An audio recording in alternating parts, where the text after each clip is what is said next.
சிவாய நமோம் தெய்வானை பேசுகிறேன். எல்லாம் சிவமயம் யூடியூப் சேனல். இங்கே பாருங்கள், தும்பப்பூ மாலை கோர்த்துருக்கேன். ஒத்தப்பூ மாலை சிவபெருமான் அம்பிகைக்கு 3 போட்டிருக்கேன். அம்பிகைக்கு இது சாதம், சோறு, சோற்று துணை, சோற்றுத்துறை நாதரே போற்றி. ஓகேவா? சோற்றுத்துறை நாதரே போற்றி. இதெல்லாம் உதிரிப்பூவு. கோயிலில் போய் அந்த சிகப்பு கலர் பாக்ஸில் இருக்கதை நாளைக்கு கோர்க்கணும். ஓகே, இன்றைக்கி அன்னாபிஷேகம் சிவபெருமானுக்கு. எல்லோரும் நல்லா இருப்போம். சோறு, சோற்றுத்துறை நாதரே போற்றி. நாம் அனைவரும் நீண்ட ஆயுள், ஆரோக்கியம், சகல ஐஸ்வர்யத்தோட, பேரும் புகழோட, 7 தலைமுறையும் என்றென்றும் சிரஞ்சீவியாய் சேர சொல்ல பாண்டியர் போல முடிசூட்டி சாந்தி சதாபிஷேகம் மகாசிவம் செஞ்சு கோடீஸ்வரரா, குபேரரா, சோமஸ்கந்த மூர்த்தியா, கைலைமலையா உயர்ந்து நல்லா இருப்போம். சூரிய பகவான் மாதிரி பிரகாசமாக நம்ம வாழ்க்கை நல்லா இருக்கணும். அரச மரம் போல் வேரூன்றி ஆழம் விழுதுகள் போல் வம்சம் தலை தோங்கணும்.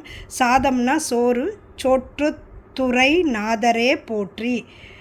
திருப்பாதிரி புலியூர் கடலூரில் இருக்காங்க. ஓகேவா? நல்லா இருப்போம். அன்னபூர்ணி தாயே போற்றி.